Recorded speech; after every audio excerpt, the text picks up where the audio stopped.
sports fans? Your favorite sportsbook, BetUS.com, is back for our 28th year of NFL action. With the industry's biggest sign-up bonus of up to 200%, BetUS offers our members the opportunity to cash in on all your favorite sports, including NFL, NBA, MLB, and more. We've also got hundreds of new casino games, including the coolest new European slots, and our live dealers are waiting for you at the table. Sign up at BetUS.com today to get into the action. BetUS, where the game begins.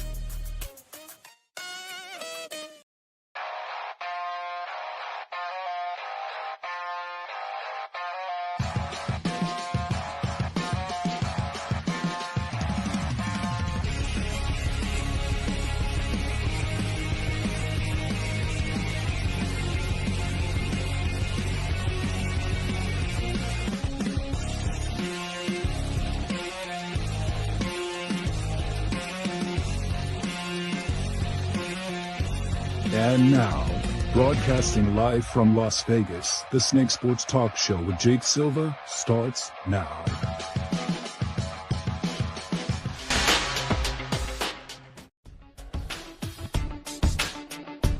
All right, ladies and gentlemen, here we go on a almost Freaky Friday, but Halloween has been passed. I appreciate all of you guys for tuning on in. If you haven't done so already, like, subscribe, hit the bell button, keep you up to date on future and past shows, live on all stations, Roku, iHeartRadio, and all social medias. Here on the Snake Sports Talk Show, wherever and however you may be watching and listening.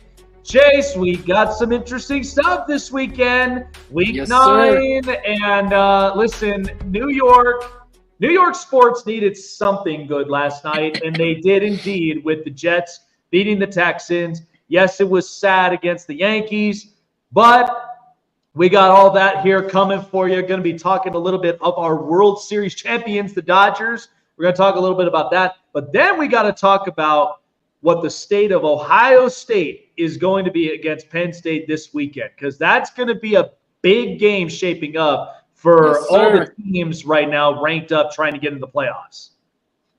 Yeah, I mean, we got a big noon game tomorrow with Ohio State, and they ended up bumping it from 7:30 to noon because it is a big deal. This will determine whether Ryan Day stays or goes at Ohio State, because I feel like this is a game-defying moment for Ryan Day, because this is your chance to shut up all the critics. All of the critics are sitting there saying you cannot win the big game, you cannot win against ranked teams, you cannot win when it matters. And this is your chance to go in and shut up the critics and tell everybody I am here to stay. There you go. Chase is fired up. Well, I'll tell you what, we'll talk about it a little bit later on, but here's where I wanted to talk about last night's game. So good for the Jets. It was a good win. I'm not going to say that, the Jets now are going to go up on a run. We're going to take it week by week as far as progress. But here's the good thing that we did see from the Jets. Davante Adams ended up scoring. We did see Garrett Wilson with that one-handed grab that I was really impressed by how that happened. But the other thing is that at least the Jets had something positive and happy to look forward to after the Yankees just lost the World Series. So one thing about the Jets, they are now 3-6. You know that the state of the AFC, it's a lot tougher, and it's also very wide open for those 3 wild card spots. You have no idea.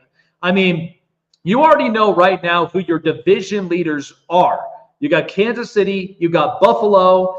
The only ones that I think could change in the span of some months would probably be the North and the South, and that's depending on the state of the Texans. The Colts now, they benched Anthony Richardson for Joe Flacco, so there's a little bit of some changes in there. And then there's also the Steelers and the Ravens. So any of those things could happen at least in the coming months.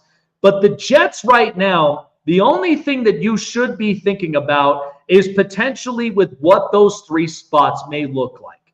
I don't know if the Jets really can make it there into the playoffs, in my opinion, just because of the state of the team. Aaron Rodgers getting the coach fired. You bring in Davante Adams. You demote Nate Hackett. You get a lot of these changes in.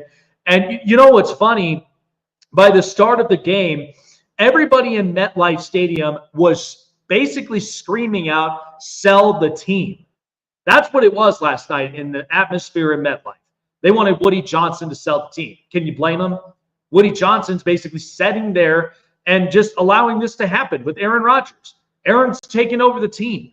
So I'm not saying that the Jets have at the very least a guaranteed spot. But all these teams in the AFC, and these are the wild card spots, like Chase and I broke it down Wednesday, where the Chargers, I don't think the Jets match up with them. Knowing Harbaugh and the physical mentality, I don't think they match up well with the Chargers. The Baltimore Ravens, Lamar Jackson is clearly a better quarterback right now in this stature than Aaron Rodgers. And he's more mobile. That the Jets can't really get to him. So all of this stuff. But then you kind of realize, well, you look at the strengths of the schedule, and the Jets, at least for the next 5 games, it could be very interesting to say the least.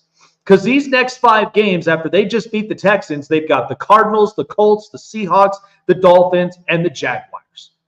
So they may not be wanting to throw the towel in, but I am also saying that it's not going to be an easy road considering the type of turbulence that they've been under. And this has been kind of a rocky road. It hasn't really been quite a plain flight, a smooth one for sure. You know what this makes me feel like? This makes me feel like at the time when my wife and I went on our honeymoon cruise, and when we got there to Miami, before we did, they were like, "We're gonna try something new." You think passengers on a plane really want to hear that? They're probably thinking, "What are we doing new? This I don't like the sound of this. I like the sound of a more professional, refined, button up your tie kind of guy." Well, apparently, it was a little bit interesting, but that's kind of with where Aaron Rodgers and the Jets season has really looked at already in 9 games in. But I'm not saying the Jets could not make the playoffs. But what I'm saying is it's not going to be an easy road to get there, considering all of the situational play, physicality from a lot of teams that have been showing up, including the Chargers and the Bills and the Steelers, a lot of those tough blue collar type teams. Another one is you have to think of the consistency with the offense. I thought it was great to see Devontae Adams, nearly 100 receiving yards, 1 reception touchdown, and then you look at Garrett Wilson, who literally came up with a big-time grab. So all I'm saying is that there's a chance. But do I think that's guaranteeable? We'll have to see from the foreseeable future. All right, so we know that the election, and I think Chase and I might do a little something interesting before the election day on Tuesday. It'll be a little fun. But we know that the election day is Tuesday.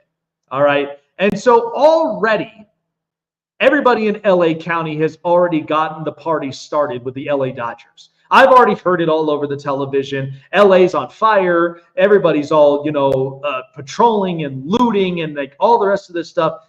It gets crazy down there in LA County. But I'm not going to get deep into that. I do believe that we need to clean up some of the acts that are all going there in some of these areas. But what we can talk about LA County is just talking about how great of a scenery it was for the Dodgers, and especially in Dodger Stadium. So this is their 8th World Series championship. And the Dodgers have finally done it to what a lot of fans on the outside were talking about, which is they never won a World Series outside of the COVID year, not a full year. So this is the first time since 1981 in a full season that the Dodgers have even won a World Series. And the first time that they've even held a World Series in Dodger Stadium since 2018. You have to think. They were in a World Series, but it was in a remote area in Texas. They haven't even given the World Series back to LA. So this is a great moment at least for all Dodger fans out there. Because the Dodgers right now, unlike a lot of teams in Major League Baseball, they're not opening up the paychecks. The Dodgers with Magic Johnson and Andrew Freeman and with a bunch of people, a lot of different shareholders, they've got enough money. I mean, the fact that they would sign Shohei Ohtani, the fact that they would acquire and sign Mookie Betts, Another one that they possibly could end up going for, and from what rumors are spread, they could be in play to going and getting Juan Soto. What it tells me with the Dodgers, they want to run this thing back. And they want to watch Shohei Ohtani pitch officially in 25 because he's just that damn good. But that's what it seems to me that the sport of baseball has not had since the Yankees three-peat. They haven't had a big-time dynasty. Now, I would say the Giants with 2010, 2012, 2014, yes, 3 World Series in 5 years was a heck of a dynasty down in Silicon Valley. But we just haven't had any of them recently. And I feel like the Dodgers could be the pillar that starts that. So I just think it was just a great atmosphere being there in Los Angeles. And you just see this team for who they are. Look, you could like them, you can hate them, whatever you want to feel. But don't count out the fact that the Dodgers did all of this. And yet Shohei Ohtani, who is sidelined to pitch, having a 50-50 career year. And then Teoscar Hernandez, by the way, Dominican kid. I mean, you sign him for 1 year, and he's already putting up 33 homers on a 1-year deal. The Dodgers are not dumb when it comes to, the money pricing, and especially when you get players. I mean, you know how many players would have been would have been right there to go in and grabbing them? A lot of them would have. But the Dodgers were smart enough to sign. So I felt like this was such an amazing year for the Dodgers. And here was more of it here on the parade. I got 3. I'm trying to fill this hand up, LA.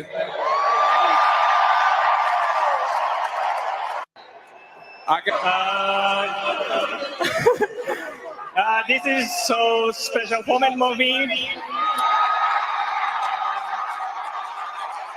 then I'm so honored to be here and to be part of this team. Congratulations, Los Angeles. You guys wanted a parade? We got a parade. Thank you, guys. So why not be happy of the fact that at least one of the more premier baseball teams in America, in the Los Angeles Dodgers, they win the World Series. What an amazing story for them. I'm just hoping LA County gets their act together and all of this. For those that know, I'm not going to be big in politics, but I just feel like you kind of had to be happy for a lot of Dodger fans out there.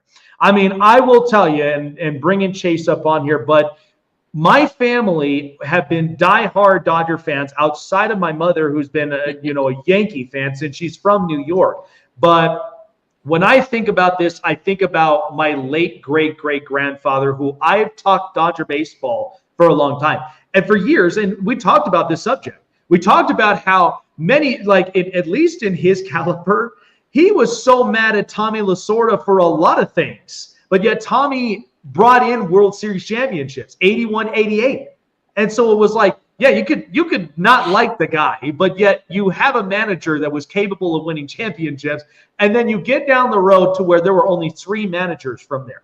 Joe Torre, who was widely respected. So there was not a whole lot of disrespect there when he got to LA.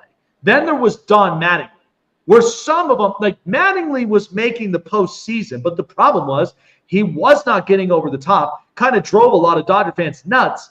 And then you get into Dave Roberts, who got you to 4 World Series championships, and you win at least 1 in the COVID year and 1 in this year. And yet a lot of Dodger fans are like, what the hell is Dave Roberts doing? Like, why is he? You still get to the point where you're mad at the manager. I don't know if this is just a Dodger thing. Maybe I might be speaking out of context upon this one, but I just am like, I've heard it all. But yet they're still producing championships for whatever reason.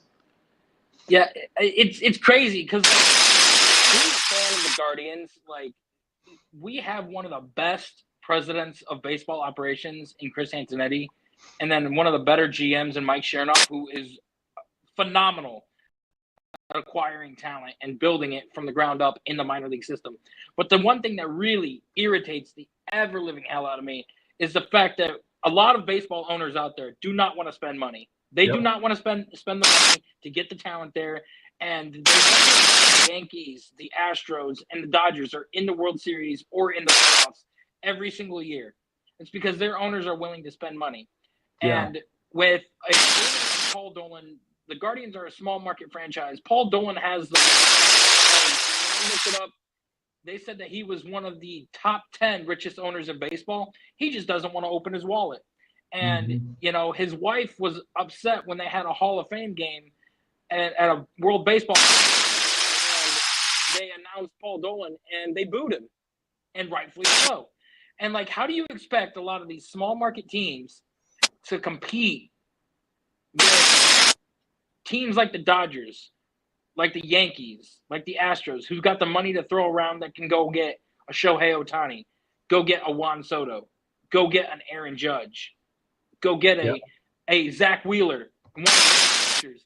And it's just I've always said you can win a championship by building from the ground up, but bringing in free agents is not that bad. But the one other thing that irritates me is I understand that your team or franchise hasn't won a World Series in a long time, but to destroy the city itself, where you go to every day, and then there's people that aren't even going to be able to go to work tomorrow. They need to make money for their families because stores are getting broken into and loitered and everything like that. When it comes to winning a championship, that's what gets on my nerves. Oh yeah, and that's the thing is you look at how many times have we said this about the city of Philadelphia and why they have to constantly grease the posts, and I'm just because and then not to mention too, even when they were standing on top of the bus stop benches on top of it, and then all of a sudden it collapses. So I'm like, well, what did you expect? You got too many people that are overcrowded in there. No, it is just amazing though. I'm happy for the Dodgers and everything. I've got no ill feelings towards them. I'm just happy to see the Yankees lose because their fans are insufferable. And what they did to Mookie Betts in the outfield, I'm glad that they got a lifetime ban from the stadium now. It is amazing that the Yankees owner is taking action and making sure that they are never allowed back in the stadium again because of that. Almost breaking a player's wrist to get a ball or help the team out and everything. It's classless. It's selfless. But this was the most entertaining baseball season I have ever seen. Ever seen. The viewership was up by 5 million in the ALDS. Almost 6.8 million viewers. Oh, by far. Mm-hmm. No, yeah, by far. I thought it was entertaining baseball season that I have seen in the. Yeah, because it certainly has been a tremendous. It's been a tremendous baseball season, nonetheless. And again, I just see teams like the Padres. They opened up their checkbooks. So there has been teams that actually been making that happen. So there's only 4 that never won a championship, and I can't wait to see them win it. So it's gonna be nice. Yeah, the Padres are right there to where hopefully they do. Because I've been waiting for the San Diego Padres to at some point, win a title and be considered that, because they have had good teams, but they haven't had the team yet, which was kind of the big issue. The closest that they came was, I think, back in 2018, 2019, when they made it to the NLCS, and I think they were facing the Dodgers that year, and then they ended up losing. But what a ride that was for them. Out of the National League at some point in time if they actually open up their checkbooks, and that's the Colorado Rockies. Oh God! Well, they just need to get out of that family business and everything that they seem to be in. I mean, we're already seeing one family business kind of crash down, and that's the Cowboys right now. I'll get a little bit into that, but yeah, it certainly does change the atmosphere of a team the more you kind of think about it. But yep. All right. Well, we got a lot of good stuff. Prime predictions right up around the corner. So we are just getting started from here. But for those of you who have not checked out BetUS for yourself, BetUS always seems to be having the best contest. Baseball may be done, but it's not fully out. It'll be back next year. But NBA action is underway. Hockey action is underway, and so is the NFL and college football. There's going to be a lot of stuff going on. And here's what's funny, too. BetUS has also made betting predictions on our up-and-coming election. So if you guys are big-time political heads out there, you could go to BetUS and you can elect who you believe is going to be the one who's sitting in the big chair. BetUS has everything for you to bet on our daily contests and more, and even for our political stuff come Tuesday when we figure out who exactly will be sitting in the big seats. But BetUS, what's great about it, you get your very own account manager when you sign up, and $50 or more into your deposit, 125% bonuses with up to 3 deposits that gets you up to $2,000. That means more time for the fun. So the 3 deposits with the bonuses, more chances for you to win in our daily contest going on every day, and BetUS's award-winning best sports book in the country as well. You don't want to end up missing out on all the daily contests BetUS also has for you, and also the best casino experience as well. So a lot of you that are big on tables and big on slots, check out the casino for yourself. Gambling problem, call 1-800-GAMBLER and seek therapy in your respective states, because BetUS does not want you to gamble irresponsibly. They want you to get the best out of the experience when you go to BetUS.com. BetUS, where the game begins. Want to find your seat for the event of your choice but can't get one that fits your desire or your budget? Well, my friends, SeatGeek has you covered. SeatGeek is the official sponsor of the Snake Sports Talk Show. With a list of over hundreds of events to choose from, SeatGeek will assure you that you won't miss your seat with the amazing view of your choice at the most affordable price. Whether it's looking for your best seat in the house of your favorite sports team, finding live concerts that get you closer to your favorite artist, or enjoying your spot at your favorite live shows, comedies, and more, SeatGeek has it all just for you. Go online to SeatGeek.com or download the app on your mobile device through Google Play and the App Store. And as a special offer before checkout, use promo code SNAKESPORTS and save yourself $20 off of your purchase of your first ticket, and experience why SeatGeek is the most trusted ticketing app for your next event. Remember, that's SeatGeek.com, and download the app on your phone with promo code SNAKESPORTS for $20 off and find your seat with SeatGeek.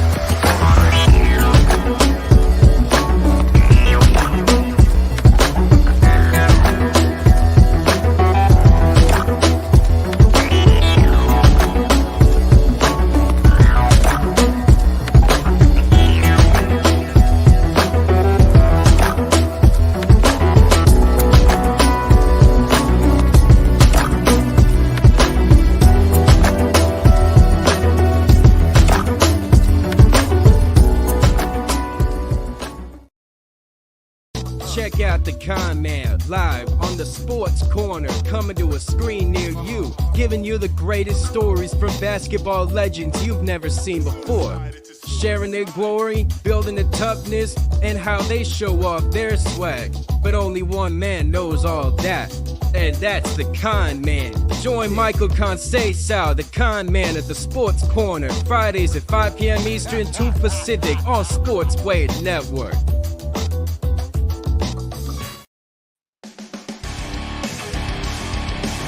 So this weekend is going to be pretty intense. We got a couple games. There's a couple of them that I know when we get to our sports betting predictions as well with our prime predictions. There is a couple of stay away games that I will tell you.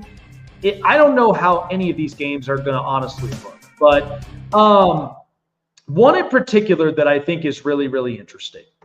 So the game that really kind of gets me a bit is the Bears and the Cardinals. Everybody has been talking about this. So if the Cardinals win this weekend over the Bears, if the narrative will not be up and on the Bears. The narrative is, yes, the Cardinals winning, and then they'll be in first place in the NFC West. That's considering the state of the 49ers, the state of the Rams, and of course with what the Seahawks have looked like. This NFC West has looked very wonky. Rams have suffered injuries early on in the season. 49ers are also suffering injuries. They lost Brandon Ayuk for the year, and right now not a whole lot of things are clicking. And it makes it feel like they missed their window last season to winning the Super Bowl. But then you look at the Seahawks, rookie head coach. There's all sorts of brand new stuff. Not surprised by it. So the Cardinals have an opportunity to do it. And Kyler Murray, like a lot of people, did not think that the Cardinals would have looked this way. I've said from the beginning of it, the Cardinals last year were the best worst team in the NFC because in the last few game stretches, defense was playing better. Kyler Murray's the offense was also playing at least decent. But Kyler Murray, when you get him on with Marvin Harrison Jr., it is a heck of an offense. And that's the one thing about the Cardinals that has surprised a lot of people. But to me, I just think it's pretty interesting how we've looked at it from this angle. But the talk about the Chicago Bears, because last week was definitely an embarrassment off a bye against Washington, and it came down to a Hail Mary play. But yet Caleb Williams in that offense couldn't generate any more points. That's the part that I think what was really bad. And Tyreek Stevenson, listen, say what you will. He tipped the ball, went into Noah Brown's hands, and that was the end of the game. You don't taunt fans, and you don't taunt, the other side until the game is over. And I think that's where Tyreek Stevenson, he really had to learn that.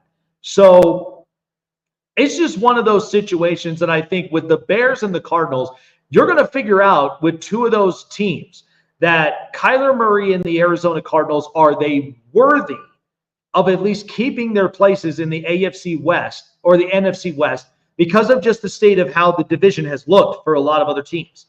Or could they maybe a bit fool's gold in some areas? That's where we're going to find that out. But for the Bears, I love their defense. But offensively, they couldn't get anything drawn on or anything creative at all. By the way, I've heard reports that now Khalil Herbert has asked permission to seek a trade because with DeAndre Swift and a couple of other running backs, Khalil Herbert just hasn't been able to be involved. So now he could be a cheaper option somewhere else, but it'll be decided depending on how that goes. But Caleb Williams, you don't think that stings? The fact that you lost to your number 2 component in Jaden Daniels? Or you're watching Bo Nix. I've watched him in person. You're watching Bo Nix cook in Denver right now, and Denver's 5-3. So there's a lot of things that could be going on in his head. And I think that's where Caleb Williams and the Bears really need to settle some things down. They really have to talk about it with their offensive coordinator and even with the head coach as a mix. I love their defense. But offensively, if you can't even draw plays right or at least make it creative, that's where the Bears initially will struggle. But the NFC North has looked strong. It's looking stronger than it ever has in the last few years, and that's something that we can agree on. Chase with the news. This is the Hot Press. Some interesting games, man. I mean, at the end of the day, there's going to be some changes all up around, and especially in college football with all that. Like I said, it's gonna be an interesting weekend just with how the lines really have stacked up for us. Yeah, definitely. There's a lot that has gone on the past, month And we're not even done yet. Like, Tuesday is not only the election day, Yep. it's also the trade deadline day. Yeah. So we have a lot to look forward to in the next, like, upcoming days and everything. But, you know, one of the main key pieces is the Detroit Lions, ever since Aiden Hutchinson has gone down, have been looking for an edge rusher to fill in that spot. Yep. And they've been looking at a lot of options. A lot of people have been going after the big name guys, Max Crosby, Myles Garrett, you know, Trey Hendrickson, seeing if he's available. One guy that's sneaking under the radar that I think is going to be traded at the trade deadline, because he's got 1 year left on his contract. He's an older guy. They want to see what the younger guys got. We've got plenty of good backups. That's Zadarius Smith from the Cleveland Browns. I see him getting traded for a 3rd or 4th round pick, and I think that he would be a great fit for the Lions, going back into the North after playing for the Packers and the Vikings previously. So he knows that division well, and that could be the push that they need on the defensive side of the ball to help them get better.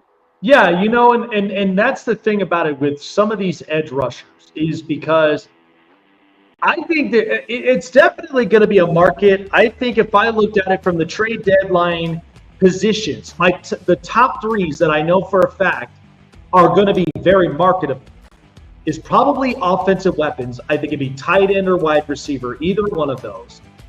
Edge rushers for sure, because there are going to be teams that have either lost an edge rusher or an edge rusher they have right now that has not been producing. I mean, you're looking at Atlanta with Matt Judon.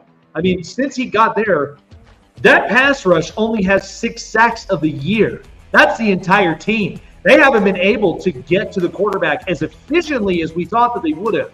So they may be in the market of an edge rusher, depending on how that looks. And then I would say up on the market, it's a toss-up between corner and running back.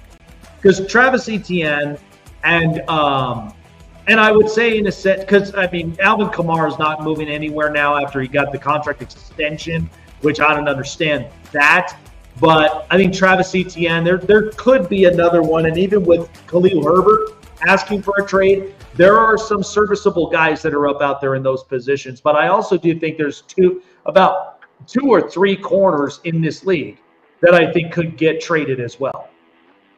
Yeah, I mean, the defensive side of the ball is a hot commodity. We got a lot of people that are desperately looking for defensive talent. I know the Commanders are looking for a good corner and everything.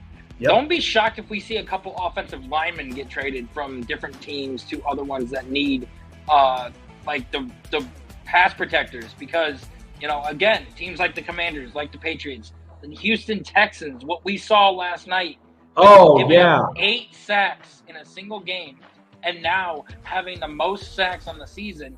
It ain't no wonder C.J. Stroud couldn't get anything done with that. But in other news, we got Nico Collins coming back probably this next week, in week 8 or week 9 or 10, for him to be able to come back for the Houston Texans. That is a huge, huge pickup for them to come back. Oh, yeah, because you saw that last night with their wide receiving core, because it was just Tank Dell out there, and then it was a bunch of these other young receivers. And you know what's funny is because it comes back to the point with the Houston Texans. I love their roster. I really, really do. But sometimes when you get into these points with the injury bug, it doesn't always look the same. So you saw an offense without those 2 big names there. And they certainly did not look and perform the same as we hoped that they would have. So at the end of it, yeah, the other thing is, too, the offensive line, I felt like wasn't doing much of justice for C.J. Stroud. It seemed like the pocket was just collapsing in those areas. And, I mean, think about it this way. The Vikings, when Christian Darrisaw went down, they picked up Cam Robinson. They got at least another left tackle there. So that changed up a bit. And so I think from that position, because I thought about that too. I was like, am I sure offensive linemen are going to get traded? Because I saw what it was in the offseason. So many offensive linemen were all signed and they all got moved everywhere. But then I see Cam Robinson get moved. Because I think you make a good point, because I think that there was some interior linemen that I think could be on the move, but that'll just depend on it with however that this trade market really shapes up. Yeah, I mean, there could be veterans that are moved because they want to see what these younger guys got, with a lot of teams that drafted young offensive linemen in the mid to late rounds of the draft. I mean, DeJuan Jones, for us, went from right tackle to left tackle, and this past week he turned out to be a phenomenal left tackle for us and better than Jed Wills ever was. So I hope that he can maintain that stability on the left side. Switching over to the college football side of things, because, you know, we both love our college football news. The new Heisman race has shaped up. Boy, does it look nice. It is now Travis Hunter is leading the way to be the favorite to land the Heisman Trophy, the two-way all-star over Ashton Genty. And in my opinion, it would be nice to see Ashton Genty win it, and I think that the only way that he will win it is if he does break Barry Sanders' rushing record, because right now we have not seen a running back win the Heisman Trophy since Derrick Henry. So see, the thing about that is, like, I looked at that the other day, and I was really happy of, like, with where the Heisman race really stood at, because I think this was right. Like, and it's funny because I started kind of thinking about it, because if me personally, if I was voting upon the athlete, 1,000%, I would choose Travis Hunter. With what he's doing right now as a two-way player, as a wide receiver core, that is the most athletic type of specimen of a human being I think we've ever seen. For him to do that. But I'm also watching Ashton Genty right now in Boise State, and the things he's doing, because he's trying to break for a lot of records. Like Barry Sanders, his name was brought up. There was even some with like O.J. Simpson and a lot of very good college running backs that have paved the way for there. So if Genty, and what's funny is that we've got this weekend and the next 3 weeks, if we could see this from Genty with how well that he's been producing on this running back side of things, I personally think that if you are the Heisman committee, why wouldn't you want to look at that? Look, I have no hate for Dillon Gabriel. I think he's a very good kid. But the problem with Gabriel is that there has been times where it's been a bit of a slow start. But I think a lot of this was not on him personally. I think a lot of this was collectively because of the culture Dan Lanning put together in Oregon. Okay, so that's why everything's coming together for Oregon as a program, is because of that reason. And, you know, Dillon Gabriel, he's doing all the things that he needs to as a quarterback, but I just don't see it as something that is that impactful that he's worthy of the Heisman Trophy, the Heisman Trophy situation. Yeah, and as for the Travis Hunter situation, we see him more as a corner than we do as a wide receiver, because when he gets drafted, he will play on the defensive side of the ball more than he will the offensive side, because that's what he is better at. That's what he was brought in to be. And if he wins the Heisman Trophy, he could be the first defensive player that we've seen win the Heisman Trophy since Charles Woodson. And that would be a phenomenal feat. And I love that the Heisman favorites right now are Travis Hunter and Ashton Genty, and then after that, it's Cam Ward, because it's been a quarterback award. We have not seen position players other than like a few here and there, like a Devontae Smith and a Derrick Henry win it. Right. So I would love to see a defensive player win it. Oh, so would I. I mean, it would just shake things up, and it would make things a lot more interesting. But I think it also does give a lot of credit to a lot of these defensive players. So if a defensive guy comes in and wins the Heisman Trophy, I think it would definitely mean the world to a lot of defensive players that are out there that are kind of putting in the work, and it would get them much more recognized. Yeah, and you know, it's a award that means a lot, and to sit there and say publicly that you are shooting for that award really just goes to show you how much work that he's putting in. And for a smaller school like Buffalo or like Colorado, it's insane because most of the time when you think of Heisman Trophy, you think of like SEC, Big Ten, Pac-12. Like you see a lot of the teams like that.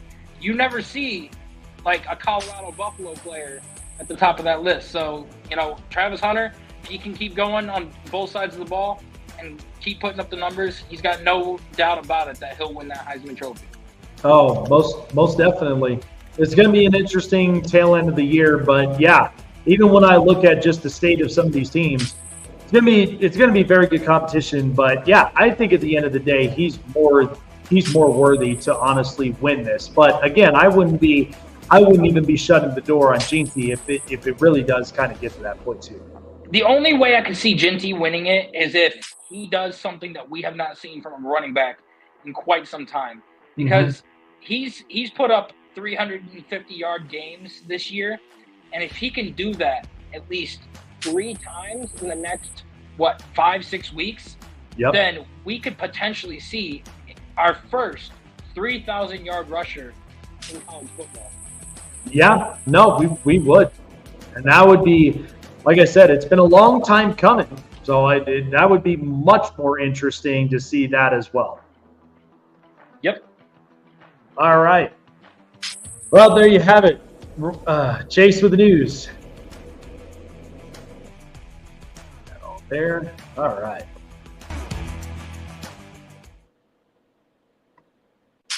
This is the Hot Press.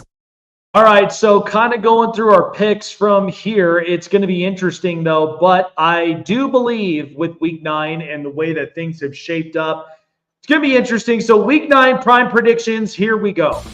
Let's turn it up. It's Jake's prime predictions.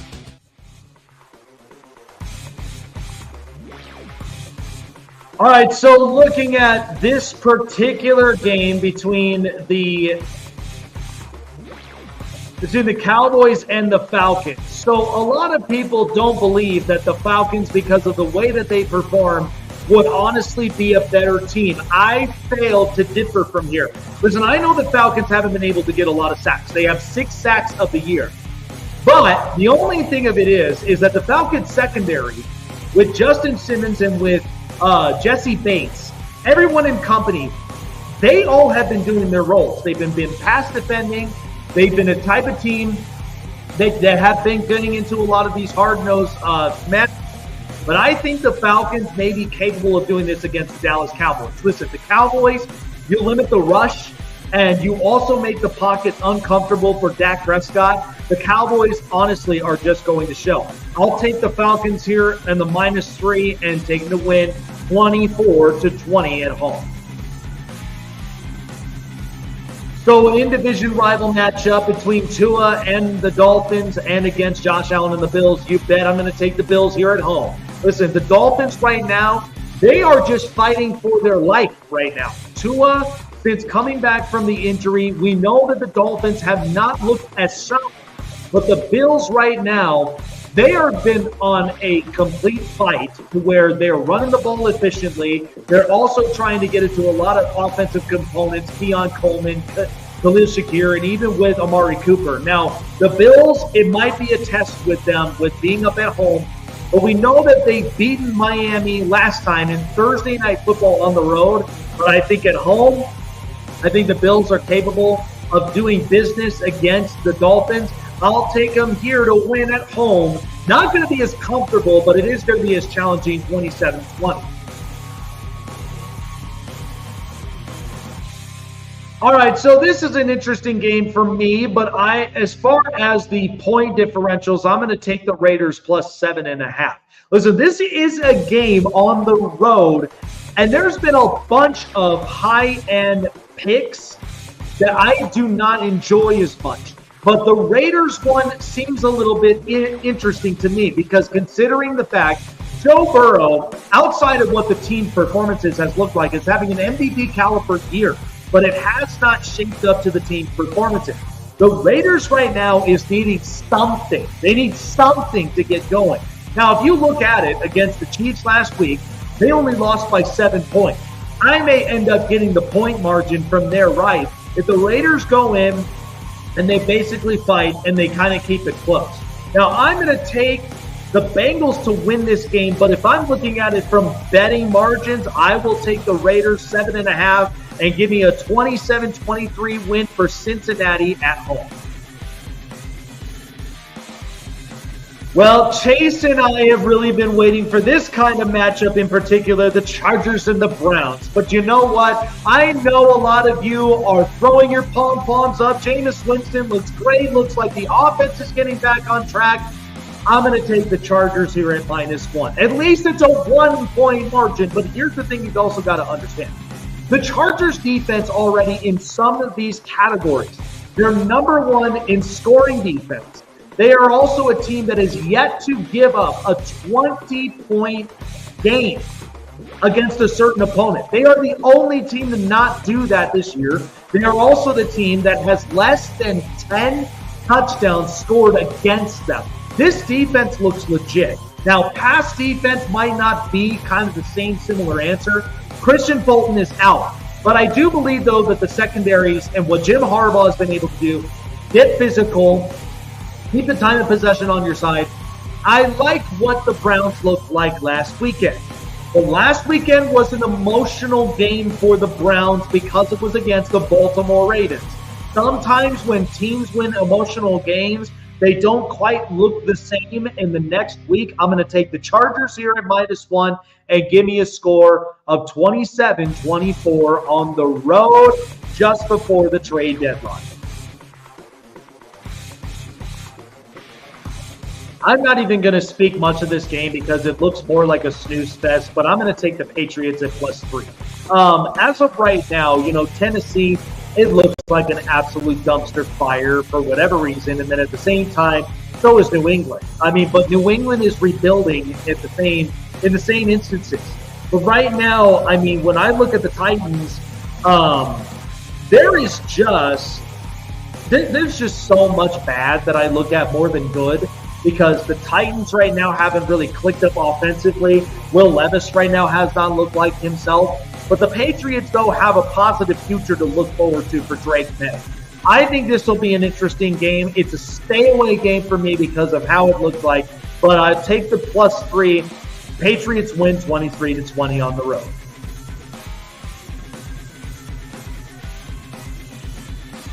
So the Commanders are on a roll at 6-2, and I think they keep going against the New York Giants. I'll take the Commanders -4. Listen, Jaden Daniels is going to be Rookie of the Year. I think we're already kind of seeing this fact.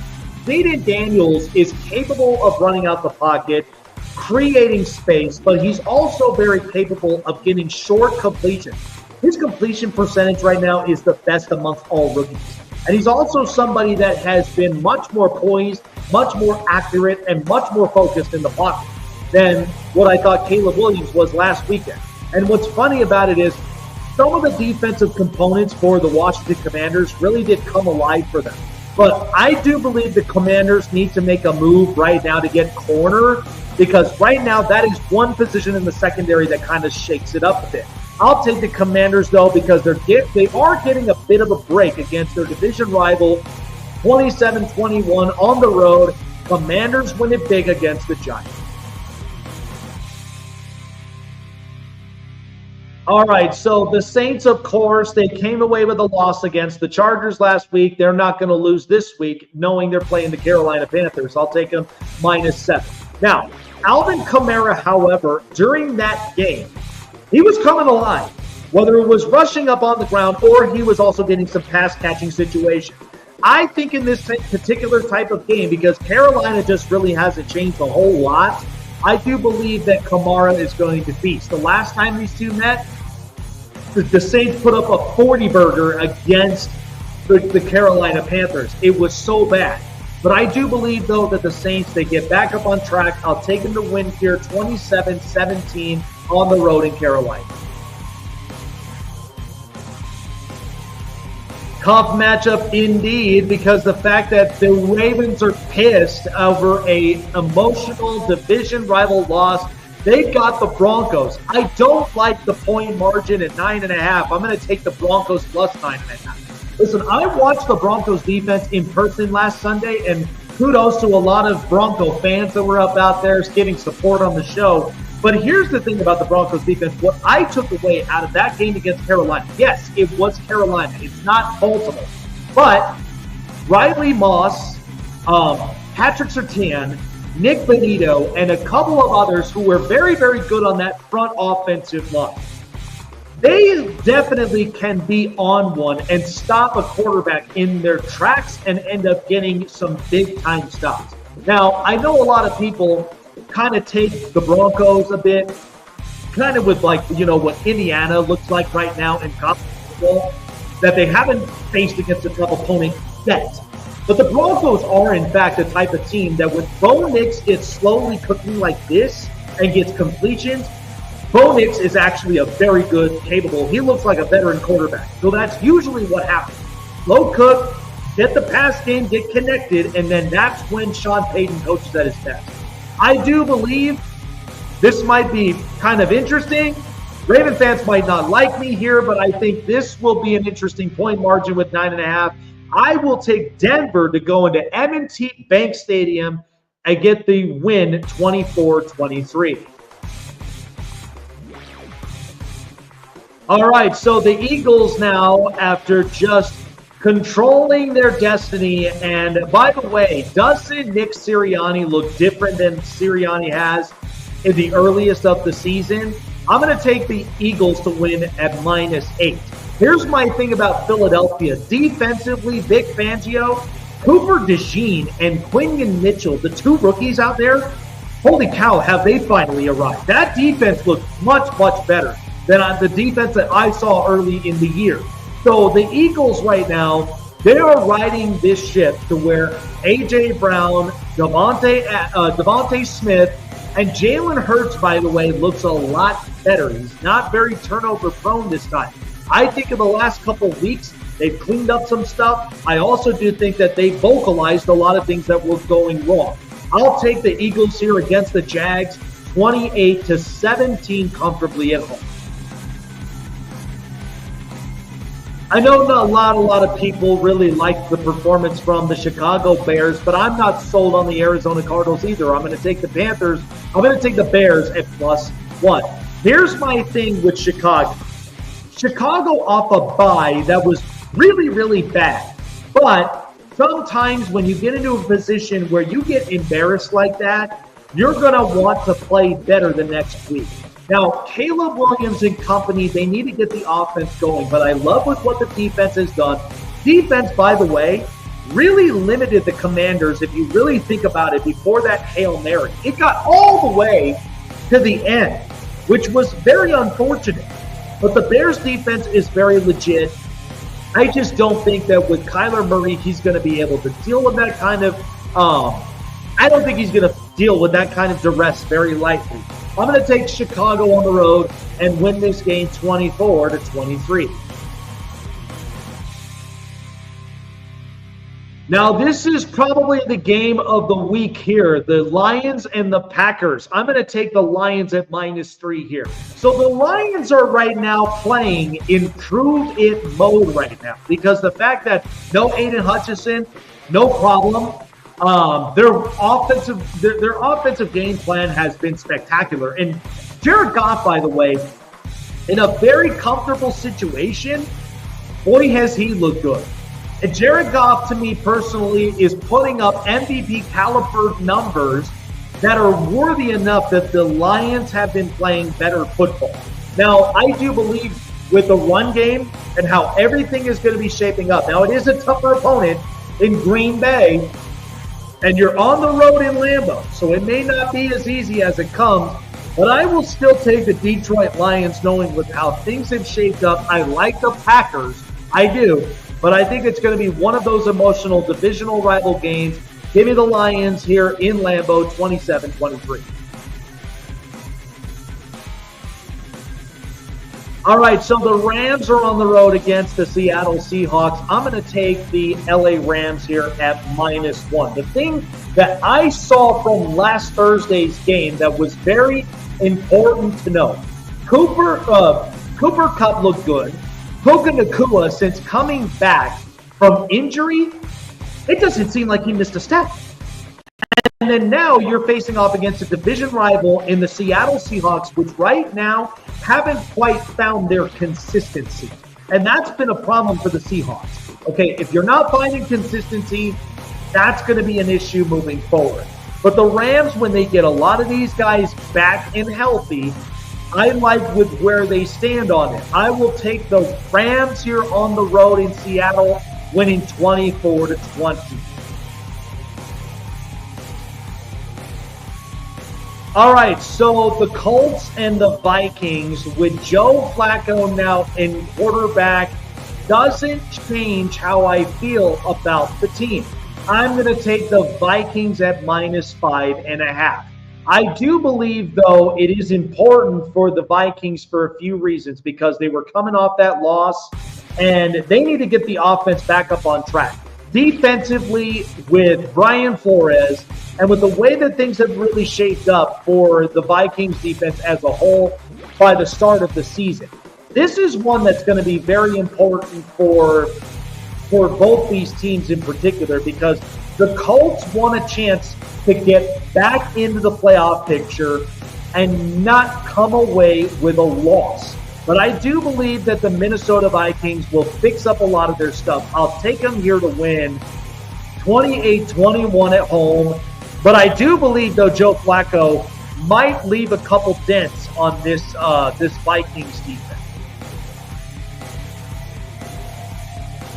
All right, this one I do believe is kind of more lopsided than anything else with the Chiefs and the Buccaneers. I'm going to take the Kansas City Chiefs on in this matchup as a whole because I do believe that while I'm seeing this team on Monday Night Football, the Buccaneers, they don't look the same at all.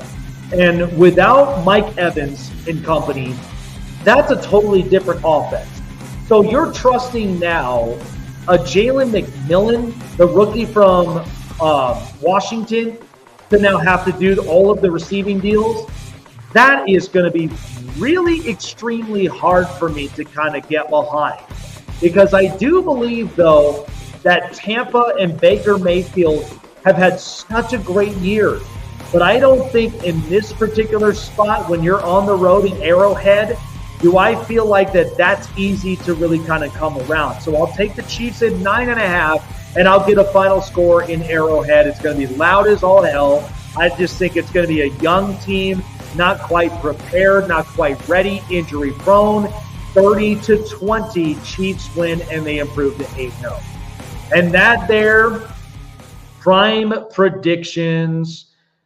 Yeah, this is kind of an interesting week for me. There are some games that I would like to feel comfortable in, but some of them I don't know how they're going to really shape up. So I feel like this is an interesting middle of the week and just before Tuesday's trade deadline. So any of them that kind of catch your eye that you might think might be interesting and whatever you might change up in these predictions? Yeah, there's a few I'd like to change up. I actually think that the Bengals are going to beat the Las Vegas Raiders. I know that they don't have Devontae Adams anymore, and Brock Bowers is more of their focal point for the offense. They don't really have a great, fantastic run game.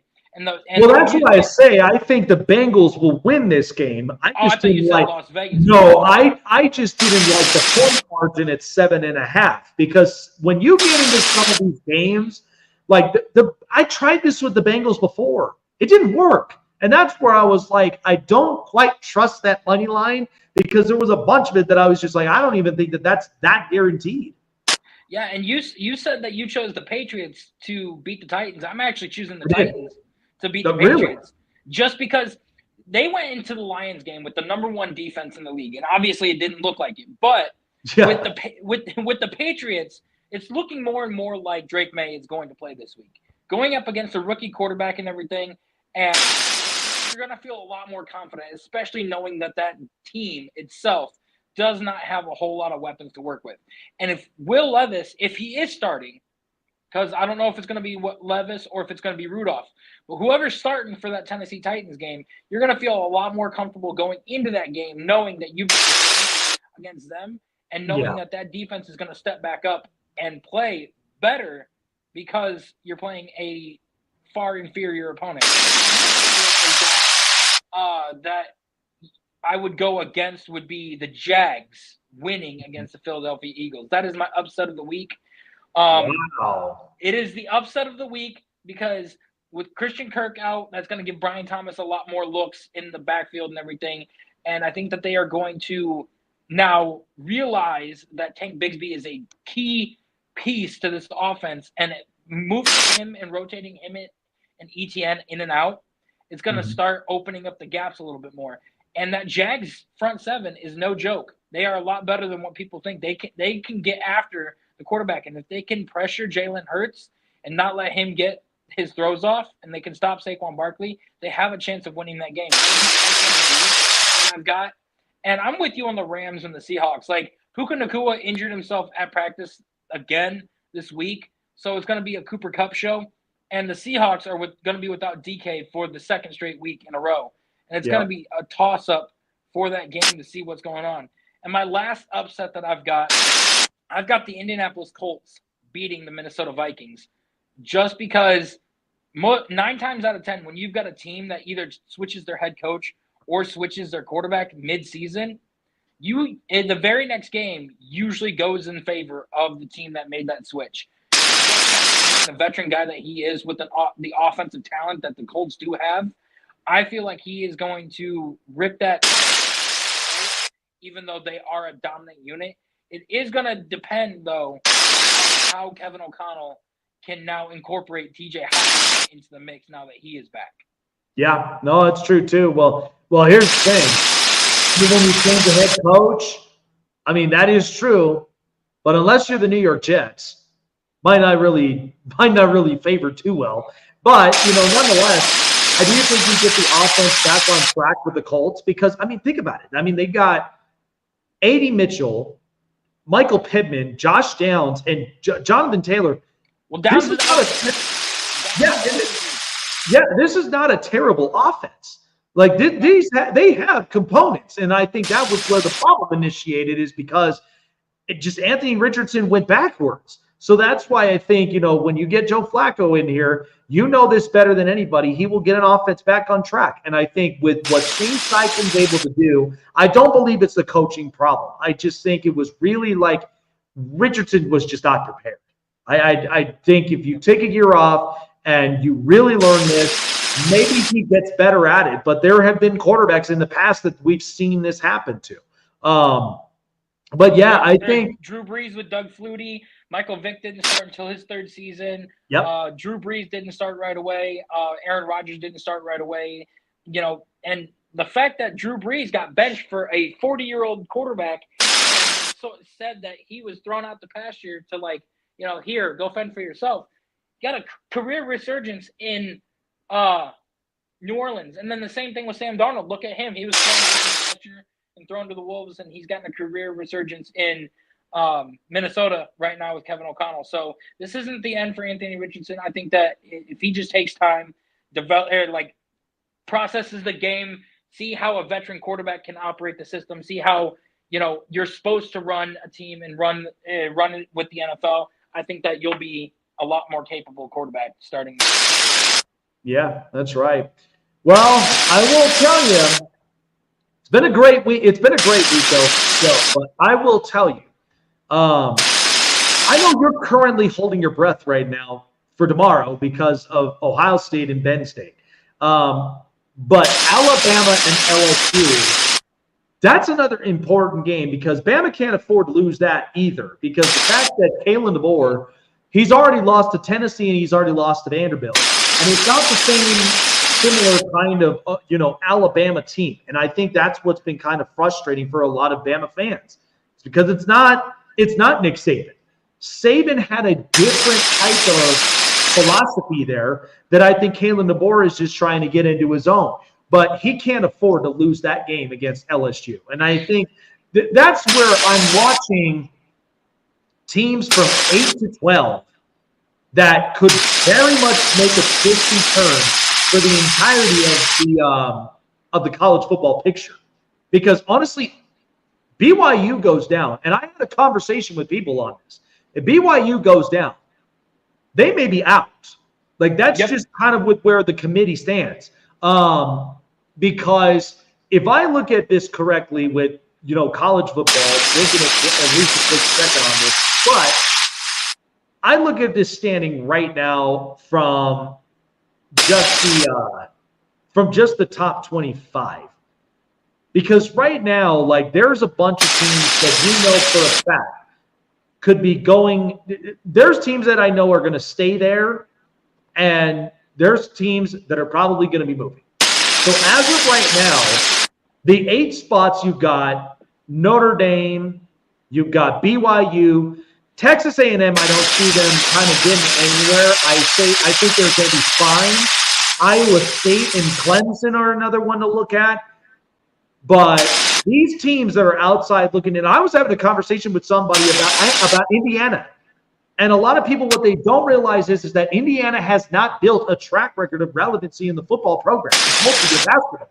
So what Kurt Cignetti is doing, though, I think is incredible because he's somebody with a Bama philosophy, too. And could you imagine Kurt Cignetti in, like, any of these other big programs? What he's doing in Indiana, I think, is incredible. It's great. But they're right with where they are because they're outside lurking in because they don't know what's going to happen with Alabama after this weekend.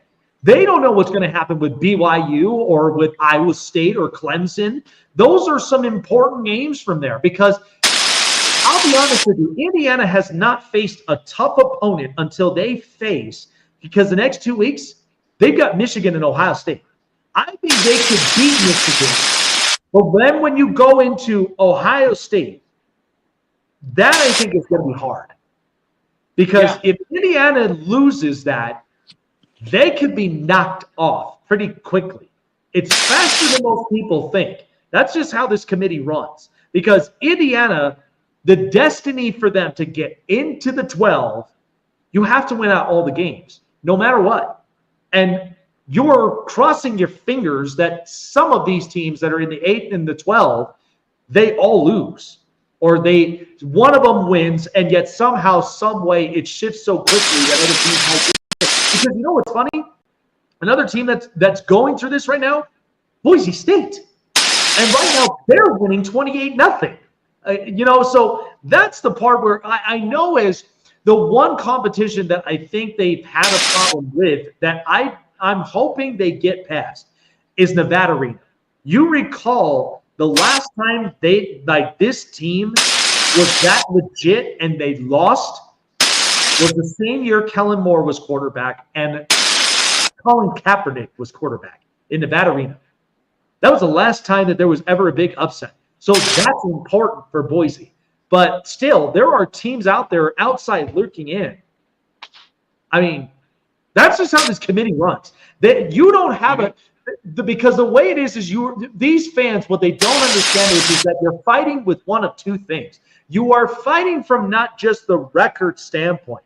You are fighting from the popularity and the viewership reasons because it's all business at the end of the day. You're not going to go into a 12-team playoff without Alabama or without Texas or without Ohio State. You're just not going to do that. Realistically, it's not going to happen.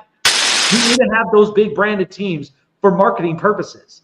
Okay, that's just how it works. But when you're in Indiana or a Boise State or like BYU, any of that, they don't care. They're more caring about a lot of these bigger programs in a lot of these bigger money states. So that's why I'm like, for those teams, they have to win out. They don't have a choice. Yeah, I mean, you hit the nail on the head. I know LSU doesn't play Alabama until next week and everything, but that's going to be a toss-up with either of them because, that's a reason for Garrett Nussmeier to increase his draft stock. Yep. Because now he's going to enter the draft because next year you got Bryce Underwood coming in, who is a phenom that is the number one recruit coming out of the that's looking to go to LSU. Yeah. And then you Jalen Milroe to increase his draft stock too. So those two battling it out, it's going to be great. And Ohio State, like, I have a lot of mixed feelings with Ryan Day. I think that if Ryan Day is fired, I would like the Indiana coach to take over because he's got that Kurt Cignetti. Yeah, he's got that Saban philosophy. He's learned under Saban for 10 years, and he knows how to operate in college football. He knows what he's doing. And every program he's gone to, he's turned it around and ended up becoming a winner. And that's what I love to see. And, like, you know, it's tough to see how the top 6 teams have played out in the college football playoffs so far, because with Miami, they said that Miami's up there because they're undefeated, but they said that they really haven't played anybody special. But just the feats that they've been able to do, coming down from 25 points to be able to beat a Cal team that, you know, and like you said, Indiana hasn't really played a whole lot. They play Ohio State the second to last game of the season, and it's going to be interesting to see how they can go in there and if they can play well against Ohio State or not, because that is a game that you're going to have to win against Ohio State if you want to make the college football playoffs. My problem is, like, this is what all of us college football fans wanted. It's like, what more do we possibly need out of college football if we've already got a 12-team playoff in that regard? Because if you think about it, what's different about this year than the last few years we've watched college football, everybody has played against each other. Okay, so there's no excuses for this. Okay, you're not, because the idea, the narrative is that Alabama was playing so many cupcake games that it was almost nearly unfair for, like, a lot of teams that were all on the outside. And that's why a lot of people got pissed. They're like, how is Alabama getting this much of a break? What the hell? And then all of a sudden now they're playing to their competition. They're playing to the strength of their schedules. So I just feel like this was what we wanted in the college football season, to where there were teams that were going to play teams that they know are within their conferences, or one or two of the cupcake games are in there, and then you basically go and play against your top-ranked opponent. So that's why I think but the other break for Ohio State is, who knows what's going to happen with Drew Allen. He's shaken up. I don't know if he's going to start. If he doesn't start, Ohio State will have the chance to win. But if Drew Aller does start for Penn State, that might get it a little interesting for James Franklin. But still, I mean, yeah. This stuff with Ohio State and Ohio State fans with this kind of panic and rage, if they don't end up winning, I mean, it's real. It's very, very real when it comes to Ryan Day. Yeah. Ryan Day is his decision to start Will Howard and to, like, pick him up in the transfer portal. You got Lincoln Keenholz, a 4-star recruit coming out of high school, who is sitting on the bench. You got Aaron Nolan, a 5-star recruit and the second best quarterback in his class, sitting on the bench. And then you got Dylan Cerulin, who was the number 1 quarterback recruit out of his class, sitting on the bench. And you do not start Aaron Nolan his freshman year. You do not start him his sophomore year, which is this year. And you are not going to start him until next year. And you can't even put him as the backup, and you got Devin Brown as your backup. You can't even put Lincoln Keenholz, Dylan Cerulin, or Aaron Nolan in there. What decisions is he making for this team? Because I swear, and a dual threat quarterback like Aaron Nolan will make a more impactful team than what Will Howard is. And, like, I just don't get it, because he wants these guys to sit so long instead of starting them as a true freshman, or instead of starting them their sophomore year. Because now you start Aaron Nolan next year, he's going to enter the draft, and you're going to have people like, oh, well, he's only played 1 year. What good is he going to do? Yep. And then you got Dylan Cerulin sitting on the bench. What's he going to do? Now you got the number 2 quarterback in Tevin St. Clair coming into Ohio State, and he's going to be sitting. So you got a lot of quarterback talent on this roster that you do not know what to do with it, because you decided to go to the transfer portal and pick up a guy like Will Howard to be your starting quarterback instead of running with some of the guys that you got on your bench. I do not understand his decisions. And they clearly have more talent than Penn State, if you really think about it from top to bottom. So it's like, you don't win this. I mean, there's going to be a lot anymore. Yeah. I don't know. We'll see what fate is in store for Ryan Day. I mean, it's going to be very, very long. Get him out See, of you already know Chase's answer at the end of this. This is literally what it looks like. All right. Well, hope everybody enjoyed a great Halloween last night. It was a lot of fun for every single one of us, but we've had a great week. Prime predictions. Some very good football talk. Baseball postseason over. Looking into next year, it's going to be a lot of fun with what next year's offseason is going to look like. Appreciate all of you guys for coming on by. Chase and myself, as usual. Have a great rest of your weekend. We will see you guys next week on the Snake Sports Talk Show. Enjoy it, and good luck to all of your teams as well. It's going to be really interesting to see what Monday morning will look like at the end of it, but we should be getting a good one. Check us out. All social media platforms as well. Roku, iHeartRadio, sponsored by BetUS and SeatGeek. Don't forget to use the promo code on SeatGeek. $20 off. Snake Sports is the code for $20 off of your first purchase of your first ticket. And also by going to BetUS.com as well for all of your betting needs. Chase and myself, have a great weekend. We'll see you guys soon.